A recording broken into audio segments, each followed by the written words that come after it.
Donc, on va commencer le webinaire. Merci de votre patience, tout le monde. Je vais vous laisser entre les mains de Maxime No, qui est directeur succès client, qui est aussi l'artisan derrière ce module de Mail Analytics. Même si, bien sûr, maintenant, il y a plusieurs personnes chez Medfire qui s'en occupent, qui travaillent dessus. Donc, c'est ça. Je vous laisse entre ses mains et je vous retrouverai à la fin pour la période de questions. Donc, Maxime, tu peux y aller. Merci, Mickaël, l'introduction. Salutations à tout le monde. Je suis bien heureux aujourd'hui de vous parler de ce module auquel, vous le savez, j'ai une affection particulière, qui est le module de Mail Analytics. Je vous remercie de votre présence en ce jeudi midi. Avant qu'on se lance dans la présentation. Donc, évidemment, comme chacun de nos webinaires, vous pouvez nous poser vos questions pendant le webinaire. Donc, vous pouvez le faire. Certains d'entre vous sont habitués, mais vous verrez dans la petite fenêtre de GoToWebinar, une section qui s'appelle questions, au sein de laquelle vous pouvez la poser. On a un membre de notre équipe qui va tenter d'y répondre pendant le webinaire. Sinon, certaines d'entre elles seront choisies et je tenterai d'y répondre au meilleur de mes compétences là, à la fin de ce webinaire-là. Donc, n'hésitez pas. L'ordre du jour pour notre webinaire d'aujourd'hui. Donc, d'abord, comme toujours, on va revenir sur la vision de Mail Analytics. C'est quoi son objectif dans notre plateforme? Je vais vous présenter un peu les points qu'on va couvrir, une démonstration, évidemment. Certains points importants à retenir, des questions et réponses, là, certaines que j'ai moi-même choisies et d'autres, comme je viens d'expliquer, qui seront sélectionnées là, parmi celles qui nous seront posées pendant le webinaire. Bon, d'abord, la vision de Mail Analytics. Elle est de démocratiser l'accès à vos données et de positionner l'analyse de données au cœur de votre processus décisionnel. Donc, évidemment, démocratiser l'accès à vos données puisque ce sont vos données auxquelles vos utilisatrices et utilisateurs saisissent dans notre plateforme avec ardeur.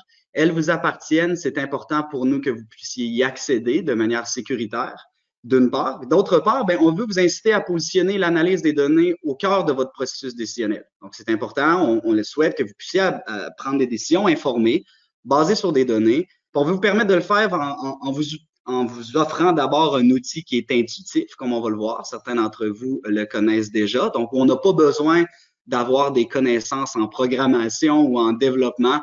Donc, c'est très interactif, très simple d'usage.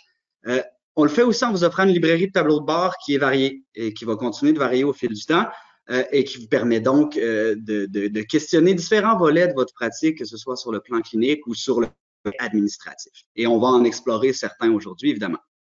Et on permet aussi, lorsque les gens choisissent de pousser plus loin leur usage, parce qu'on sait que vos besoins de tableau de bord varient d'une clinique à l'autre, on vous permet de créer vous-même vos propres tableaux de bord. Donc, on offre, nous, à Medfire une formation, certains d'entre vous l'ont suivi, qui vous rend autonome pour créer des tableaux de bord simples, intermédiaires, donc pour vraiment, comme on dit, là, vous permettre de prendre des décisions informées là, qui sont basées sur vos données.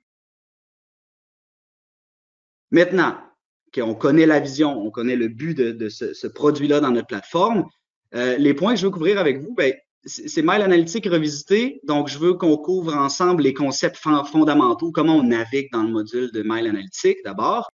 Et puis, me servir de cette présentation-là des bases pour, dans le contexte actuel de pandémie, se servir des tableaux qui existent déjà pour nous aider, nous supporter dans cette lutte-là. Donc, ce qu'on va voir, par exemple, comment identifier une population à risque, comment analyser les rendez-vous et l'absentéisme, comment filtrer les notes cliniques par mots-clés selon leurs raisons, peut-être comment identifier une population de patients selon le formulaire qu'ils ont choisi, par exemple, un formulaire de dépistage pour la COVID. Et puis, évidemment, comment on peut gérer l'adoption de notre portail patient, qui est un outil essentiel dans la lutte contre la COVID-19. Un dernier point que je veux parler, si le temps me le permet, c'est comment aussi exporter les données vers un autre médium, puisque toutes les données qui sont contenues dans les tableaux de bord peuvent être exportées dans différents formats. Des fois, ça facilite le partage entre les différents intervenants de la clinique. Donc, ça, c'est notre plan pour aujourd'hui. Sans plus tarder, je vais me lancer dans cette démonstration. Donc, je vais quitter ma présentation et me rendre dans Mail Analytics. Donc, comme dans les émissions de cuisine, c'est déjà prêt. Donc, où suis-je pour ceux qui n'ont jamais vu le module Mail Analytics? Donc, je suis dans l'onglet Rapport que j'ai accédé comme tout autre module de notre plateforme. Mention importante, peut-être que certains d'entre vous, vous êtes dans des cliniques qui avaient Mail Analytics, mais vous n'y avez pas accès. La raison étant qu'évidemment, quand on a accès à Mail Analytics, on a accès à une grande quantité de données, autant sur les opérations de la clinique que sur les données personnelles des patients. C'est pour cette raison-là qu'on restreint l'accès d'abord aux administratrices, administrateurs de vos établissements. Bien évidemment, ça va nous faire plaisir d'accroître cet accès-là. Notre équipe de support est outillée pour le faire, suivant une demande écrite de votre part. Donc, rassurez-vous, si vous n'avez pas l'onglet rapport aujourd'hui, vous pourrez faire une demande à votre administration et nous, ça nous fera plaisir de vous donner accès. Donc, je suis dans l'onglet rapport. Présentation générale pour comment s'y retrouver. Donc, ce dernier est divisé en 3 sections importantes. La première étant à gauche où on va voir l'arborescence de nos tableaux de bord qui nous sont disponibles.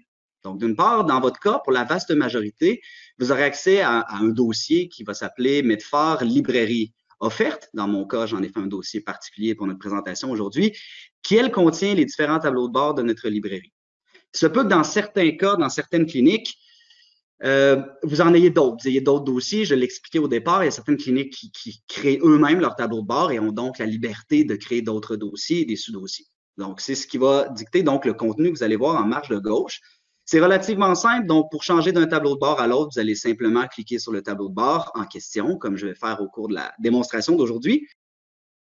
Et c'est essentiellement ça. Que dire de plus? Évidemment, vous avez un petit outil de loupe en haut. Si jamais vous avez une telle quantité de tableaux de bord dans votre environnement, vous en cherchez un par mot-clé, vous avez l'outil de loupe en haut pour en chercher un en particulier en tapant quelques lettres.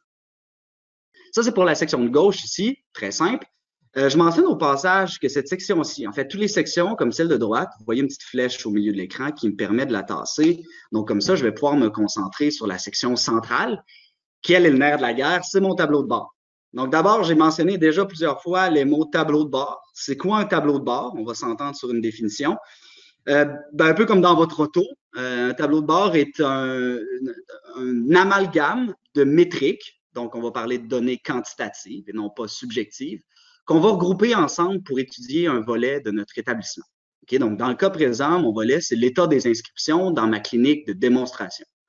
Je vais amalgamer certaines métriques ensemble pour me permettre d'avoir une vision globale de ce thème-là. Donc, le nombre d'inscriptions que je peux avoir dans ma clinique au total, leur démographie, quelle est la proportion de ces patients-là qui ont un code de vulnérabilité, le nombre d'inscriptions par médecin de famille, puis une liste détaillée. Donc, ce sont tous des indicateurs que j'ai regroupés ensemble de manière, comme vous le voyez, visuelle ou encore tabulaire, qui me permettent d'étudier un thème. Puis un thème, il y en a plusieurs, les formulaires en est un autre, les rendez-vous, ça pourrait être de la vaccination, ça pourrait être un paquet de choses, le portail en est un autre.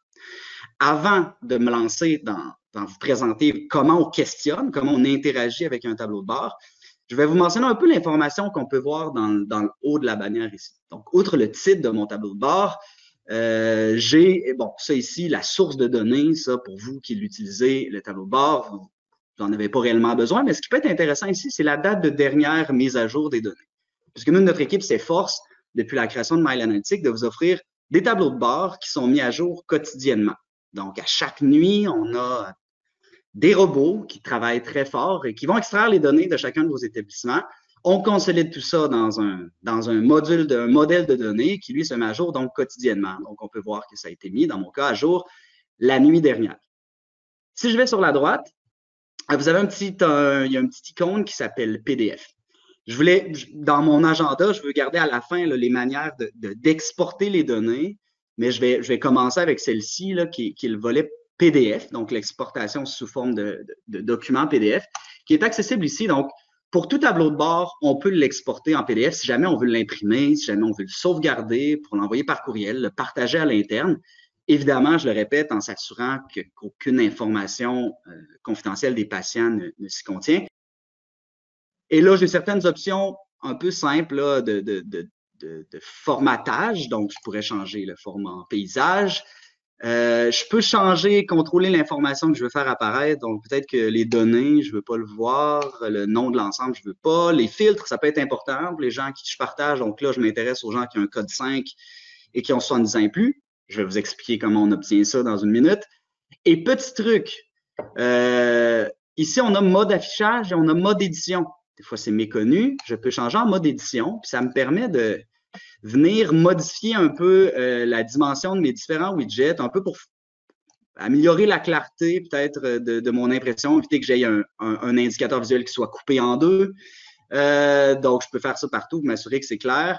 Je pourrais ensuite, dans le bas à gauche, enregistrer mes configurations, puisqu'à chaque fois que je vais l'imprimer, ça va être avec les mêmes configurations que j'aurais choisies, la même disposition.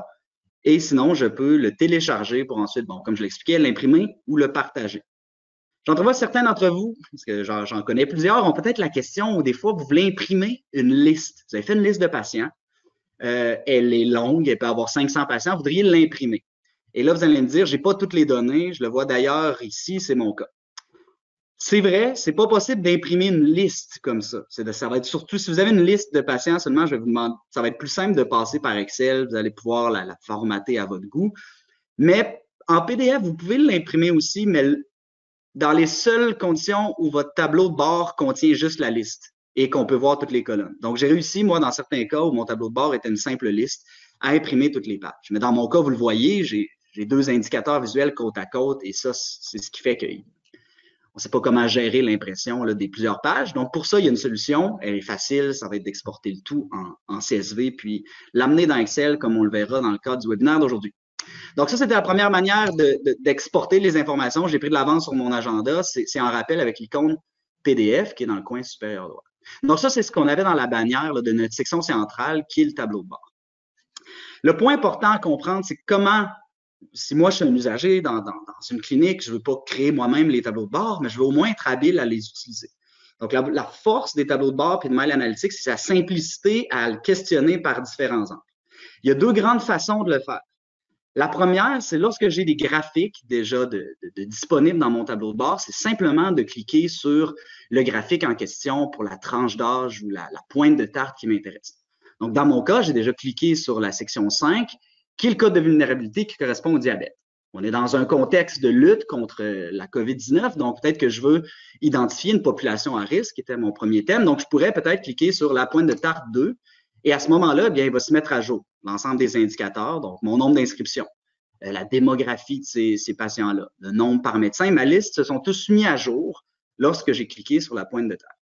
Si je veux revenir à l'état où j'étais, je vous mentionne au passage ici, vous voyez, c'est écrit « Effacer la sélection ». Si je le fais, je vais revenir à mon état initial. Donc, une manière d'interroger, c'est donc en cliquant sur les graphiques.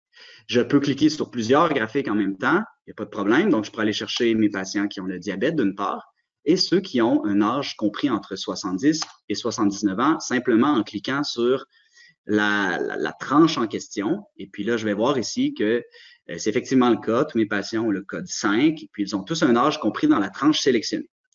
Donc ça, c'est la première manière d'interagir avec un tableau de bord, c'est d'utiliser les graphiques qui sont à votre disposition. Deuxième manière, parce que certains l'auront peut-être remarqué, mais lorsque je clique sur le graphique, en marge de droite, j'ai une section fil qui est venue se mettre à jour. Donc, si je clique sur 2, vous allez voir que le filtre en marge de droite ici est changé pour 2. Donc, un instant, je tasse ma fenêtre du webinaire. Donc, la section de droite est une section de filtre. Donc, pour les tableaux de bord qu'on vous présente, vous avez plusieurs fils qui sont à votre disposition et que vous pouvez donc utiliser pour questionner le tableau de bord de différents angles. Donc, un filtre fonctionne toujours de la même manière. Et d'abord, ce filtre peut être désactivé ou activé. C'est ce qui le distingue entre sa couleur grise et blanche.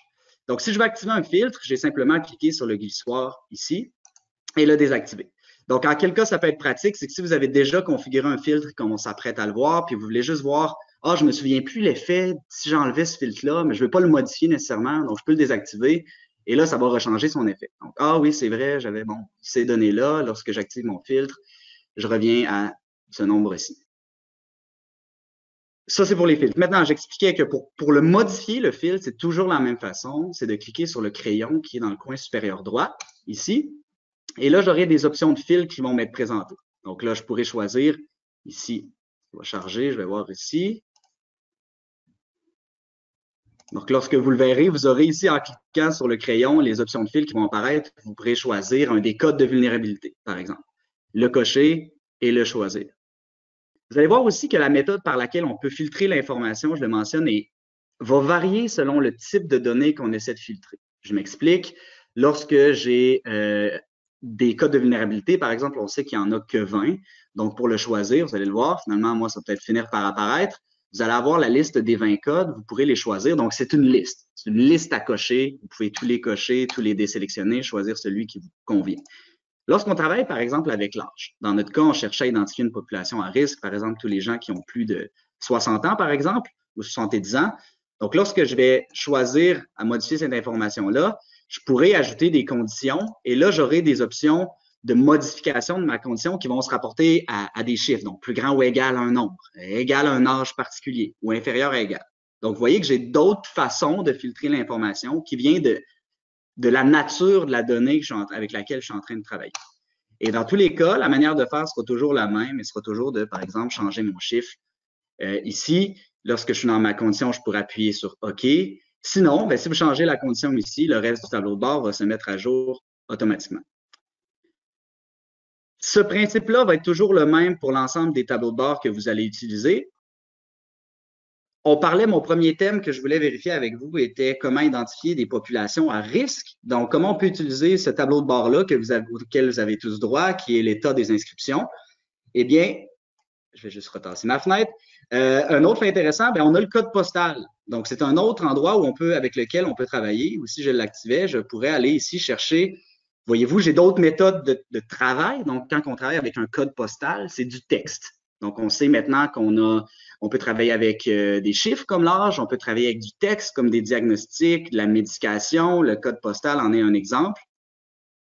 Et lorsqu'on travaille avec du texte, vous aurez d'autres méthodes à votre disposition. Je pourrais regarder tous les codes postaux qui commencent par une lettre en particulier. Donc là, par exemple, moi, H3T.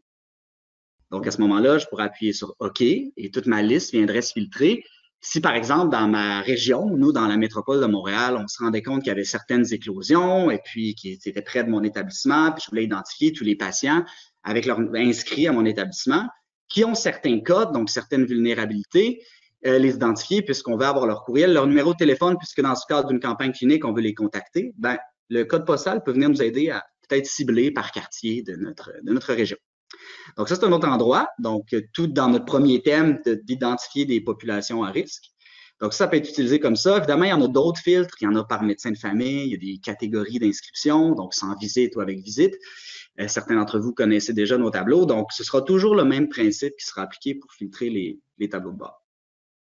Je passe à un autre, statistique des rendez-vous, qui est un autre où je vais voir dans ce tableau de bord-là, tant qu'il charge, vous allez voir ce tableau de bord-là, si vous le voyez de votre côté, vise à vous montrer un portrait global de vos opérations. En ce sens où vous allez voir en haut la moyenne mensuelle du nombre de rendez-vous que vous avez, en moyenne, par mois. Le nombre moyen d'annulation par les patients et par le personnel et le nombre moyen d'absentéisme. Ça, ici, cette donnée-là, ce qui est important de comprendre, c'est qu'elle est liée à l'état du rendez-vous. Donc, quand les gens de votre équipe mettent un rendez-vous, par exemple, à pas présenter, parce que le patient ne s'est pas présenté à son rendez-vous, c'est ce qu'on va comptabiliser comme absence. Donc, évidemment, si cette action-là n'est pas prise dans votre clinique, on n'aura pas les données, vous ne les verrez pas dans le tableau. Ça me permet de vous mentionner, donc, évidemment, la qualité des données que vous allez voir dans les tableaux de bord, elle est intrinsèquement liée à la manière dont vous utilisez Mail. Donc, d'où l'importance souvent d'utiliser l'état des rendez-vous dans ce cas-ci pour bien le marquer. Sinon, ce que vous allez voir, bien, vous allez pouvoir voir la tendance. Donc, vous pouvez voir s'il y a une augmentation ou une baisse du nombre de rendez-vous par période. Est-ce qu'il y a un effet cyclique pour certains types de rendez-vous ou autres? Vous allez pouvoir le voir. Souvent, ce qu'on va voir aussi, c'est le nombre de rendez-vous par groupe professionnel. Donc, vous avez ça regroupé dans un tableau. Et enfin, ce que vous allez voir ici, c'est tout ce qui touche les annulations et l'absentéisme. Vous allez voir par mois, de manière tabulaire, le nombre d'annulations et le nombre de rendez-vous pour lesquels les patients ne sont pas présentés. Et souvent, nous, dans Mail Analytics, notre vision, c'est aussi de faciliter votre prise de décision. On le disait, donc c'est souvent de visualiser les données va nous amener davantage d'informations quand c'est le temps de voir une tendance. C'est plus simple. Donc, par exemple, si moi, avec ma souris, je survole les pas présentés, bon, dans mon cas, j'en ai très peu. Les gens de notre clinique de démonstration se présentent à leur rendez-vous. Mais je pourrais voir ici s'il y a une tendance haussière ou baissière à mon absentéisme selon certains contextes de mon établissement. Je pourrais aussi voir si votre taux d'absentéisme, vous avez essayé de l'attaquer, par exemple, en modifiant un nouveau processus ou en utilisant de nouvelles fonctionnalités de mail, par exemple, comme les notifications, les notes par courriel ou par SMS. Bien, vous allez pouvoir voir ici leur effet au fil du temps sur l'amélioration du taux d'absentéisme, sa diminution. Donc, c'est ce que vous pouvez voir ici dans ce tableau de bord-là. Dans un contexte de pandémie, bien évidemment, peut-être que vous avez créé différents services propres au dépistage ou encore au traitement des patients qui ont la COVID-19. Donc, vous pouvez évidemment, avec ce tableau de bord-là, filtrer l'intervalle de temps qui vous intéresse. Donc, toujours le même principe, je vais aller cliquer sur le crayon. Encore là, maintenant, on a vu à date qu'on pouvait travailler avec du texte, on pouvait travailler avec des chiffres, faire des égalités, des inégalités. On peut travailler aussi avec des périodes. Lorsqu'on travaille avec des dates, on aura d'autres outils à notre disposition. Donc, si je vais voir en liste, bien là, ce que je vais avoir, c'est que je vais pouvoir choisir l'unité. Donc, je pourrais travailler en trimestre, en année ou travailler en mois, comme j'étais. Je peux travailler, donc je peux choisir, puis là, cocher dans ma liste l'année ou les mois qui m'intéressent. Intéressant ici, j'ai une section calendrier. Bon, moi, je vois rien, bon, mes données sont. Parfait. Donc, ici, c'est que je peux choisir d'une date précise à une autre. Et là, à ce moment-là, ben, mon tableau de bord va se mettre automatiquement à jour selon le calendrier que j'aurai choisi. Donc, si dans un certain cas, vous voulez vraiment avoir des statistiques entre une date spécifique et une autre, c'est l'outil pour vous. Et finalement, ce qu'on a dans période, c'est ce qu'on appelle des filtres dynamiques. Donc, qui vont comme avancer au fil du temps. Donc, par exemple, moi, c'est toujours l'année dernière. Je pourrais choisir puis aller par semaine, puis avoir les 2 dernières semaines, et il y a 4 semaines. Donc, ce sont des fils déjà créés pour vous, qui sont dynamiques, puisque au lieu de choisir vous-même les 2 derniers mois, ben, à chaque fois que ça va avancer, ça va se mettre à jour et vous aurez toujours, par exemple, les 2 derniers. Donc, ça, c'est ce qu'on voit dans la section période. Maintenant, sinon, j'étais en train de dire dans le cadre de la pandémie, peut-être que vous avez créé certains services. Donc, si vous voulez voir la volumétrie ou l'activité pour un type de service, vous pourriez très bien ici utiliser, activer le filtre par service. Et puis là, ici, bon, je vais faire apparaître ma liste, mais moi, j'ai, par exemple, un service qui pourrait s'appeler accès adapté. Vous avez peut-être fait un service dépistage ou un autre service COVID. Donc, vous pourrez filtrer, le choisir parmi votre liste. Ça, c'est ce qui est donc disponible de votre côté. Vous pouvez aussi, si vous avez une clinique qui est multisite aussi, c'est disponible, vous pouvez filtrer par site, pardon. Tout comme vous pouvez le filtrer, ce tableau de bord-là, pour avoir ces statistiques-là, soit par une ressource de votre équipe en particulier ou un groupe de cliniciens en particulier.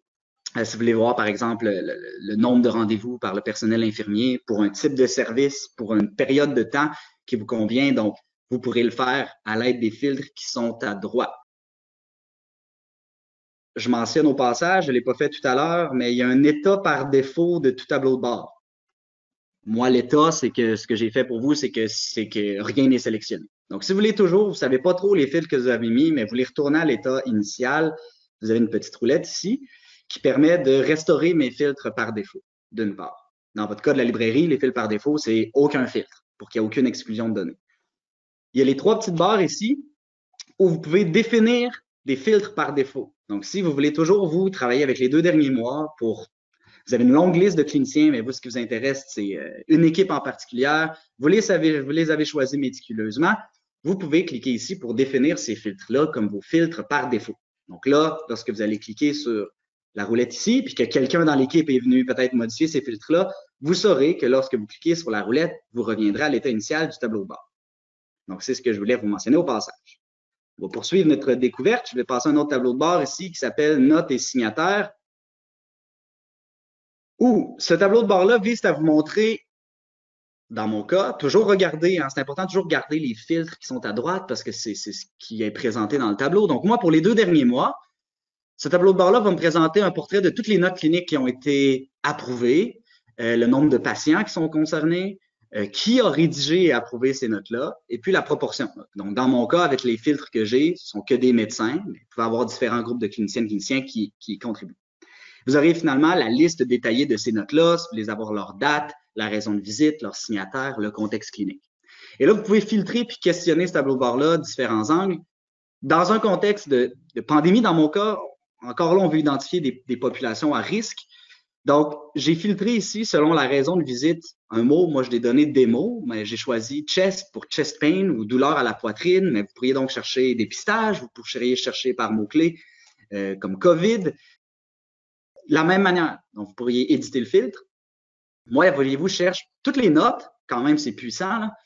Pour vous donner une idée, le modèle de données de la librairie contient environ 28 millions de notes. Donc, quand vous cherchez par mots-clés, vous cherchez évidemment dans les données de votre clinique, mais on peut aller chercher des mots-clés, comme dans mon cas ici, chest, et je pourrais ajouter des conditions. Donc là, c'est ce que je ne vous avais pas montré à date, mais pour n'importe quel filtre, souvent j'ai une condition, mais si je cherche par mots-clés, je pourrais en ajouter une autre. lorsque j'ajoute une deuxième condition, restez bien avec moi, ici dans le coin droit, je peux choisir la condition logique. Donc, est-ce que j'ai chest et COVID? Est-ce que j'ai toux et fièvre?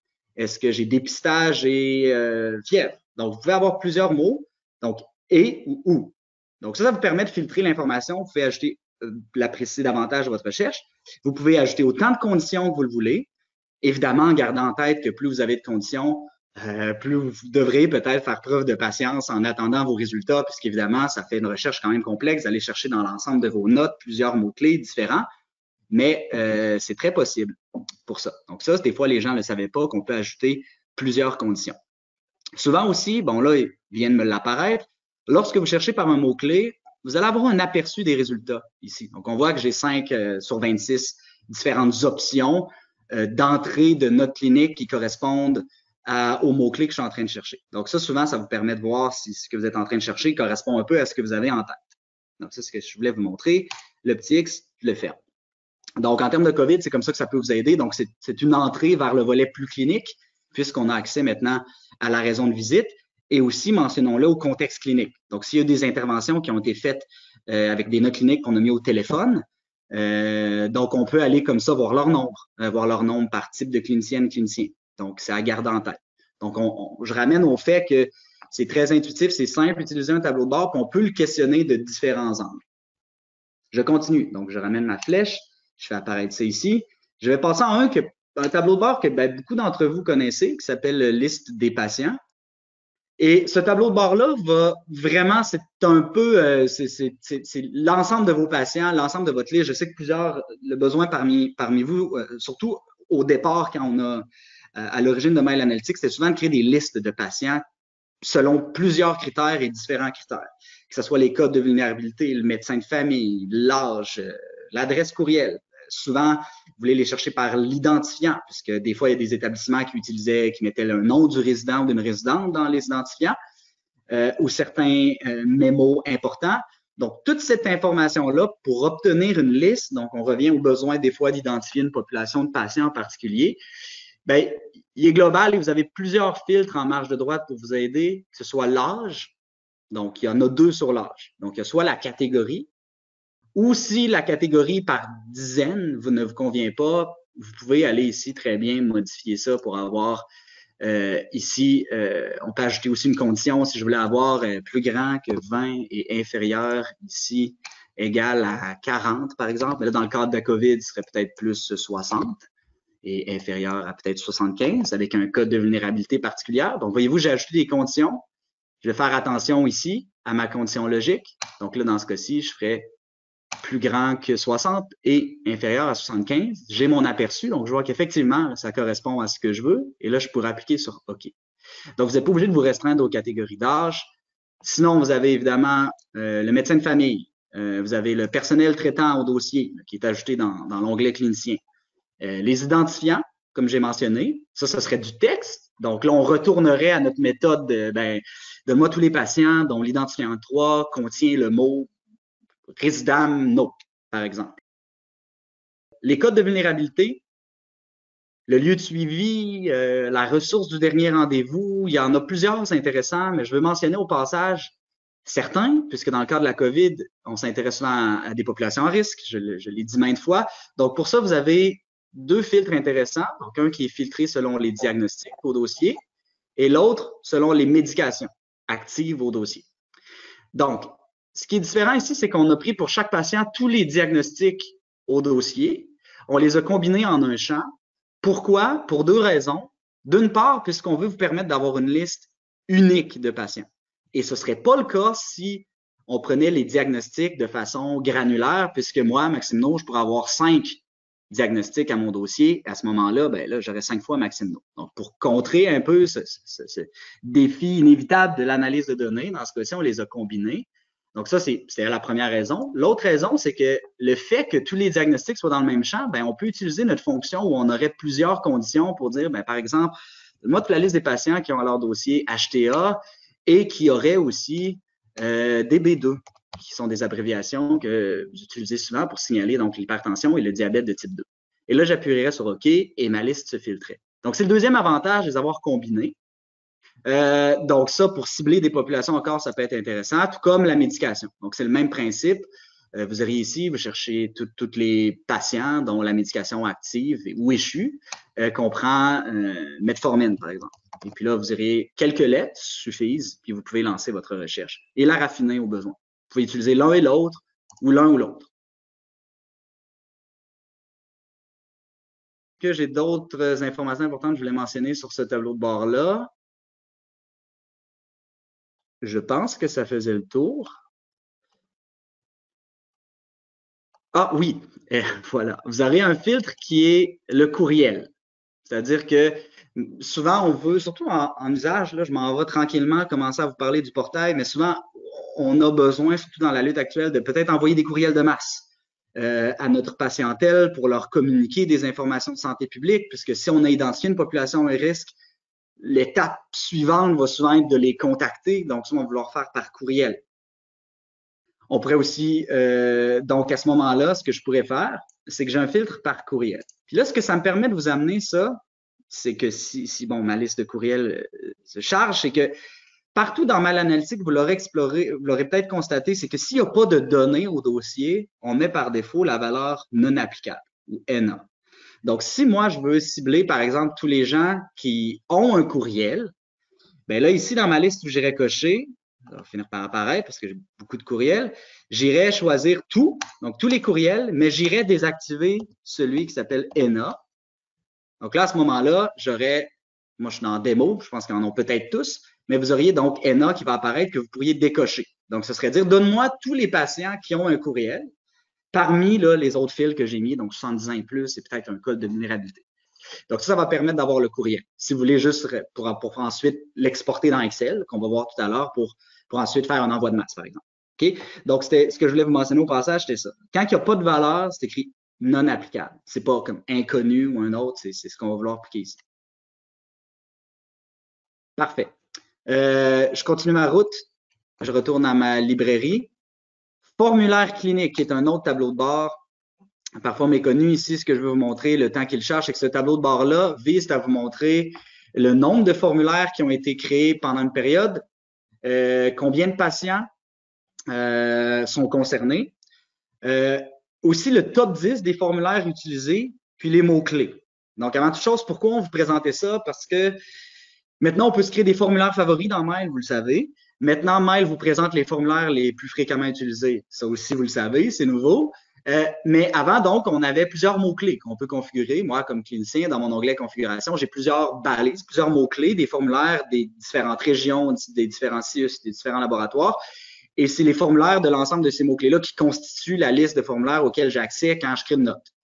On voulait vous montrer le top 10, puisque souvent, beaucoup de cliniques avaient une liste qui était très longue, voulaient peut-être faire le ménage, donc en vous montrant le top 10 des mots-clés les plus utilisés, et vous êtes capable de dire, ben parfait, on utilise vraiment très, très peu un mot-clé, donc on peut peut-être l'enlever pour améliorer la clarté de notre liste. Donc, c'est un peu dans cet esprit-là, mais là, ce qui est intéressant de voir, ben aussi, j'ai le nombre de formulaires créés par clinicienne-clinicien. Et puis, j'ai la liste. On a toujours une fameuse liste, puisque dans le domaine de la santé, on l'a dit, c'est beau de savoir combien de formulaires j'ai créés, mais on veut souvent savoir c'est pour quel dossier, puisqu'on a souvent à identifier cette population-là.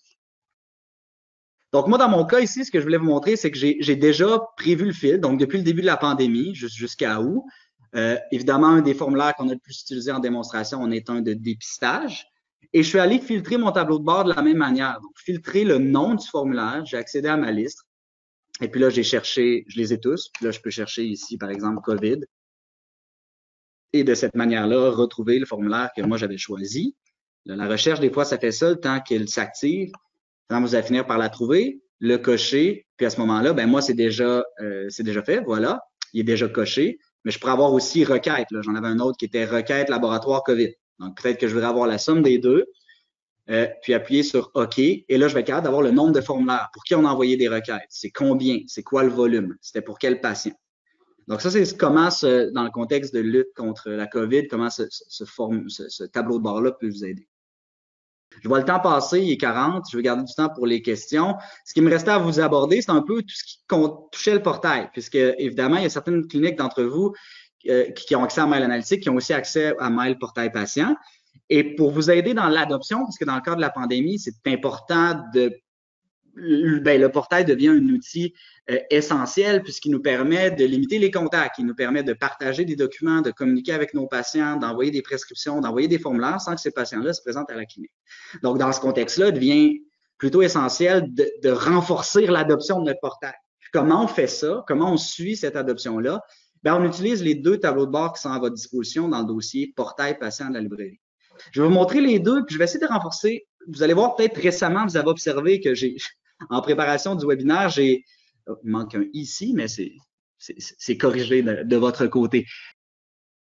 J'ai voulu distinguer la différence entre les deux. La différence entre les deux tableaux de bord que vous avez ici, c'est que le premier s'intéresse au dossier patient. Parce que les dossiers patients se distinguent des comptes portail, puisqu'un dossier patient peut être arrimé à son compte, mais je peux très bien avoir des comptes qui n'ont pas encore de dossier patient dans Mail, puis qui sont créés un compte sur le portail dans certains contextes. Ou dans d'autres, ben, je peux avoir des dossiers patients, mais qui ne sont pas encore liés au compte portail ou des patients que je n'ai pas encore invités. Donc, le premier tableau de bord, il s'intéresse surtout à voir est-ce que j'ai beaucoup de courriels. Donc, combien j'ai de patients dans ma base de données qui ont un courriel, d'une part. Bon, parmi ces patients-là, mes 305 ici, combien ont consenti aux notifications? Donc, ce sont des gens auxquels je pourrais donc inviter d'abord à se créer un compte sur le portail. Donc là, j'en ai 189. Ensuite, je vais voir combien j'ai de patients dont le dossier mail est pairé au compte.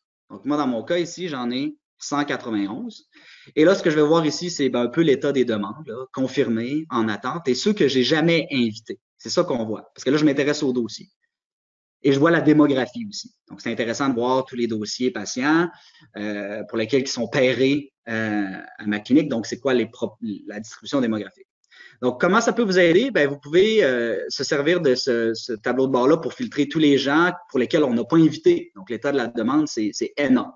Donc, si je clique sur mon graphique, je vais finir par avoir la liste des gens et je pourrais donc prendre leur courriel et puis préparer un envoi de masse pour les inviter à s'inscrire à notre portail ou les inviter via le dossier patient. Donc, vous savez comment ça fonctionne. Donc, vraiment, puis là, j'ai précisé dans le haut du tableau de bord, on le fera de plus en plus, mais comment utiliser le tableau de bord, puis c'est quoi son objectif, un peu pour faciliter son usage. Donc, ça, c'était les dossiers patients.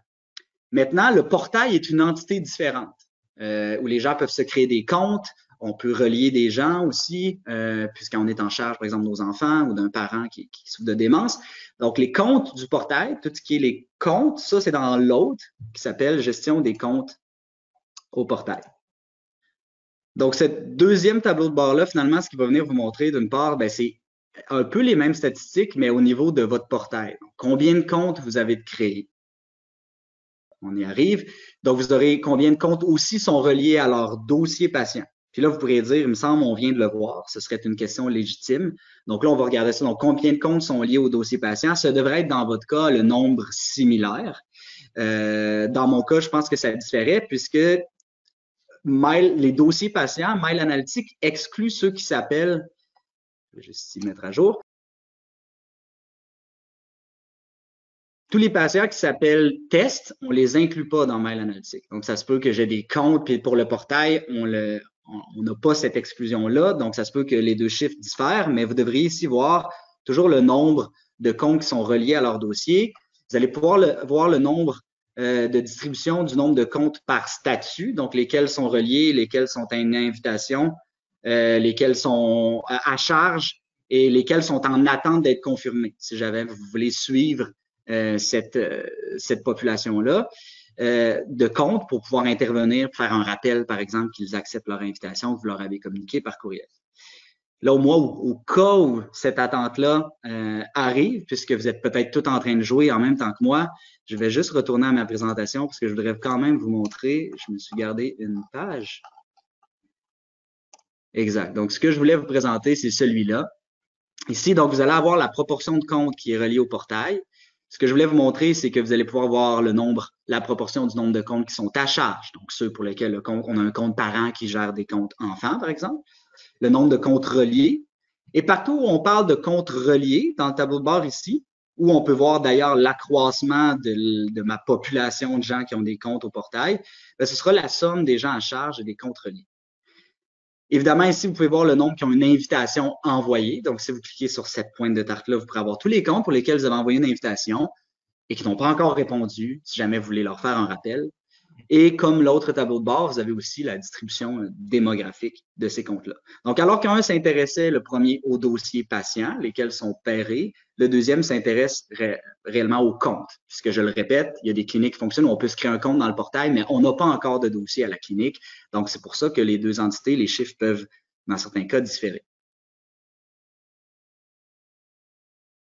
Donc, ça fait le tour, je vois le temps passer, de ce qui touchait les tableaux de bord. On les explorait, on a vu comment les utiliser. Je vois mon temps passer. Je voulais vous montrer comment exporter les données en Excel.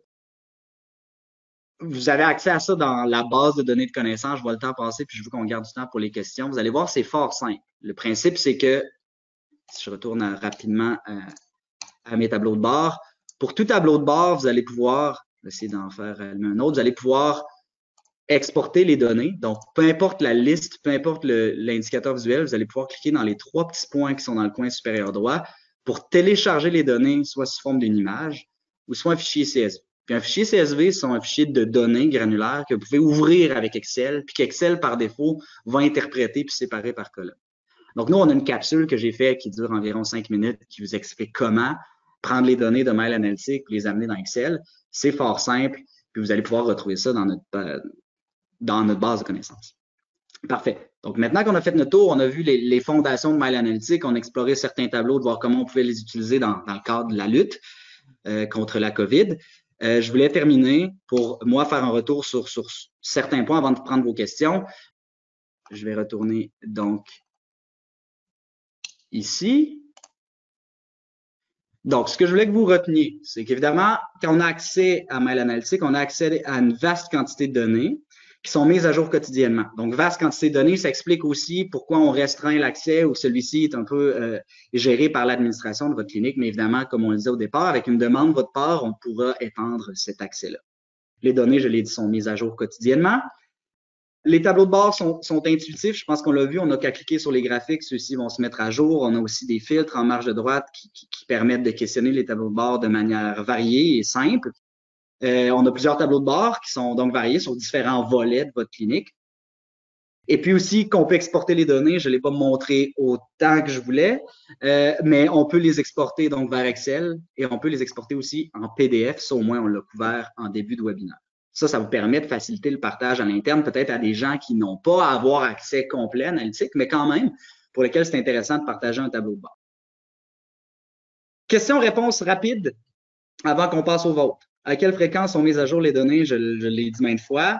C'est une base de données quotidienne. Évidemment, des fois, on n'est pas à l'abri de certains travaux de maintenance normale sur nos serveurs, puis on peut avoir un écueil, mais notre équipe travaille ardemment à vous présenter des données qui sont à jour quotidiennement. Vous le voyez d'ailleurs, comme on l'a vu dans le haut du tableau de bord, ça va vous permettre de voir quelle est la date de dernière mise à jour. Ma clinique utilise Mile Analytics, mais je ne vois pas l'onglet rapport, comment y avoir accès. Je l'ai couvert, donc je passe rapidement. C'est parce que c'est restreint, mais avec une demande écrite de votre part, de votre administration, on va étendre rapidement cet accès-là. Enfin, quelles sont les nouveautés à venir pour Mile Analytics? Deux choses. Essentiellement, on travaille fort dans nos mois à venir, d'une part, à revamper la librairie de tableaux de bord. Parce que récemment, dans les derniers mois, depuis la COVID, vous l'avez vu, Medfort, notre plateforme a grandement évolué. Le partage, tous les documents qu'on peut partager, les fax qu'on peut envoyer, on a de la télémédecine. Il y en a qui utilisent le portail ou la prise de rendez-vous en ligne, ou soit sur la RVSQ ou soit sur le portail. Donc, il y a plein de volets de notre plateforme pour lesquels le plan de soins en est un important, pour lesquels on veut en premier lieu créer un tableau de bord pour vous permettre de cibler toutes les populations, par exemple, d'une tranche d'âge qui ont un élément de soin de mammographie, par exemple, un test préventif de mammographie, ou ceux qui n'en ont pas, par exemple, ou ceux qui ont un élément de test qui est dû. Donc, tout le plan de soins que vous mettez à jour dans chacun des dossiers, on va vous faire un tableau de bord qui vous aide à cet effet-là. Et d'autres tableaux de bord, donc, sur les modules que j'ai énumérés. On veut aussi, d'autre part, c'est qu'on veut peu à peu amener des tableaux de bord sur votre adoption, puisqu'on sait que c'est toujours plaisant d'avoir un retour sur notre adoption. Donc, on veut amener des tableaux de bord qui vont vous permettre de savoir le chemin parcouru et de voir surtout clairement toute la valeur ajoutée de l'usage des fonctionnalités que vous avez de notre plateforme. Combien de fax vous avez envoyé, combien de temps ça peut sauver, c'est quoi votre amélioration de votre taux d'absentéisme, le portail, comme je l'expliquais, des volets qui vont vous permettre donc d'avoir ce retour-là, puis vraiment de voir la valeur de vos efforts et de celle de vos équipes. Donc ça, c'est les deux gros champs d'amélioration qu'on a dans notre tête sur lesquels on travaille. Tout comme on est toujours très conscient de, comme je le parlais, de la maintenance quotidienne des données, évidemment, parce qu'on a de plus en plus de données. On est très sensible à votre expérience, donc quand même que les tableaux de bord restent rapides. Donc, on garde tous ces volets-là en tête. J'arrive à 12h50. Mickaël, je te repasserai la parole. Je crois que vous avez peut-être eu l'opportunité d'échanger avec nos gens. Je vois qu'il y a des questions que vous m'avez sélectionnées. Parfait, mais merci Maxime. On va attendre quelques minutes. En fait, on a déjà reçu des questions. On va poser déjà des questions, mais pour le reste des gens qui n'ont pas écrit leurs questions, vous pouvez le faire à l'instant. Donc, on a une question ici. C'est lors de la section tableau de bord des rendez-vous. Est-ce possible d'enregistrer un formatage d'impression spécifique? Est-ce possible d'enregistrer un formatage d'impression spécifique? Comme tout à l'heure, je vous ai montré, là, puis je peux retourner rapidement, mais pour répondre à cette question-là de manière la plus claire possible, là, mais où on était au départ, donc je vous expliquais qu'on est allé en haut dans le PDF. Moi, ce tableau de bord-là, je veux l'imprimer sur une base mensuelle, puis parce que je le partage avec mes intervenants, je vais cliquer sur PDF. Vous avez vu tout à l'heure que j'avais un mode édition parce que je voulais le mettre en paysage systématiquement, puis que je veux toujours que ma première page ait mes indicateurs, puis je veux pas faire ça à chaque fois. Donc, c'est ça la question. En bas à droite, vous avez la section enregistrer. Donc, si moi je clique sur enregistrer, à chaque fois que je vais revenir imprimer ce tableau de bord-là, il va toujours garder le formatage d'impression que j'ai choisi, donc en paysage, avec les dimensions que j'ai faites. Donc, de cette manière-là, oui. Parfait. Donc, peut-on personnaliser l'envoi des courriels à des groupes de personnes? Mail, vous savez, ne permet pas d'envoyer des courriels comme vers l'externe. Donc là, moi, dans la méthode que je vous montre, c'est que si vous téléchargez le PDF en mode, si votre tableau de bord en PDF, vous allez pouvoir utiliser, par exemple, votre messagerie interne puis le partager aux gens qui ont droit. Dans Analytics, je ne peux pas l'envoyer à différents usagers. C'est ça. Parce que j'ai vu une autre question qui était reliée aussi, qui était important, ou est-ce que je peux partager un tableau de bord simplement à certains intervenants? C'est une question qui est légitime, qui est très importante et pour laquelle la réponse est malheureusement non, pour la raison suivante. C'est que quiconque se connecte à Mail Analytics, qui est un outil externe qu'on a nous intégré à notre plateforme, vous apparaissez tous comme le même usager dans le module de Mail Analytics. C'est pour ça que vous voyez tous le même contenu. C'est pour ça donc que vous voyez toutes les mêmes données. C'est pour ça donc qu'on restreint l'accès à certains administrateurs à cause qu'on voit un peu toute la même chose. Donc, je ne peux pas dire dans ma clinique, est-ce que je peux partager le tableau de bord juste avec le personnel infirmier.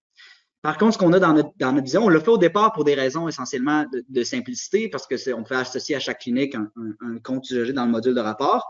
Alors que si on donne accès à tout le monde, ça va évidemment décupler le nombre d'usagers dans notre plateforme d'analytique qu'on aura à gérer, mais c'est quand même ce qu'on a en tête. Donc, ce qu'on a en tête, ce sera aussi, quand on aura revampé notre librairie, c'est peut-être de faire des tableaux de bord pour le personnel médical, puis d'autres pour le personnel administratif, ou un peu comme de la même manière dans Mail, on peut gérer les accès du dossier.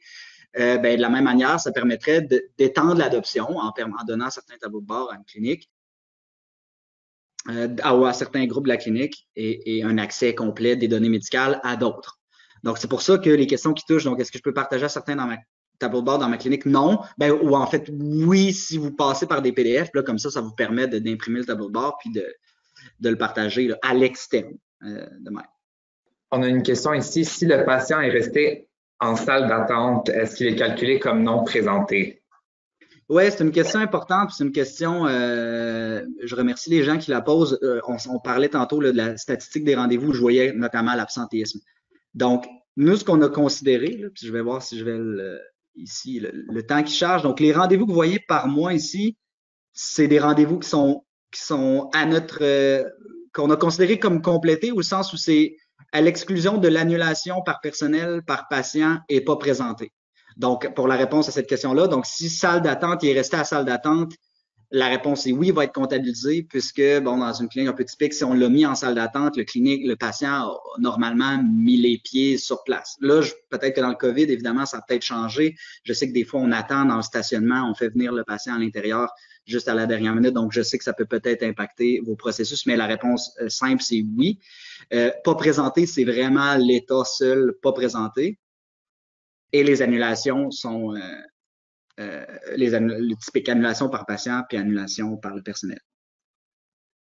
Parfait. On a une autre question. Est-ce que d'emblée, le module analytique est inclus ou est-ce qu'on doit augmenter l'abonnement comme le volet télémed? Oui, c'est une excellente question. Donc, le module de Mile Analytics vient tout comme le portail avec la licence premium. Donc, vous avez un forfait essentiel, ça ne vient pas avec Mile Analytics ni le portail. Si vous avez le volet premium, vous allez donc avoir accès à Mile Analytics, donc toute la librairie de tableau de bord qu'on a vu aujourd'hui. Et vous aurez, si vous suivez un cours aussi, toute la latitude pour apprendre à créer des tableaux de bord. Ce n'est pas, par contre, un module auxiliaire ou add-on comme Télémed, où on peut être premium, puis on vient pas avec Télémed, mais on peut juste prendre Télémed, par exemple, avec les prix qui sont affichés sur notre site web. On peut pas être essentiel, par exemple, et prendre le add-on Mile Analytics. Donc, la porte d'entrée pour y avoir accès, c'est vraiment la licence premium. Michael, moi, je vois une autre question. Est-ce que je serais capable de savoir quel patient prend tel médicament qui a eu un rappel? Tout à fait. Donc là, si je comprends bien la question, évidemment, mais le tableau de bord liste des patients qu'on a vu tout à l'heure où j'avais un filtre de médication. C'est la médication active et échue. Donc, je cherche pas dans toutes les médicaments. Si on a pris Metformine il y a 10 ans, il ne sera pas là. Mais donc, ceux qui, justement, dans le cas d'un rappel, c'est ce qu'on veut comme information. Donc, parmi tous les gens qui prennent tous ceux qui reprennent un médicament en question, ben, vous pouvez filtrer le médicament. Puis là, vous allez avoir tous les patients, leur numéro de téléphone, le courriel si vous avez besoin de les contacter, la date du dernier rendez-vous, etc. Donc, vous avez juste à chercher un médicament dans ça, puis vous allez avoir la liste. Donc, si un médicament qu'effectivement, il y a eu un rappel, vous voulez savoir qui ils sont pour peut-être altérer ou modifier cette médication-là, ce sera donc le tableau de bord liste des patients qui va vous permettre de le faire. Parfait. Ben, merci beaucoup. Merci tout le monde pour votre enthousiasme, votre engagement. On apprécie vraiment ça. On vous rappelle que vous pouvez nous contacter, vous nous envoyez un courriel, vous nous appelez. Notre équipe de soutien technique est toujours disponible. Et vous pouvez aussi également nous suivre sur les réseaux sociaux afin de connaître nos dernières nouvelles, les mises à jour de Mile, notre culture employeur et plus encore. Donc, merci tout le monde et au plaisir. Merci infiniment.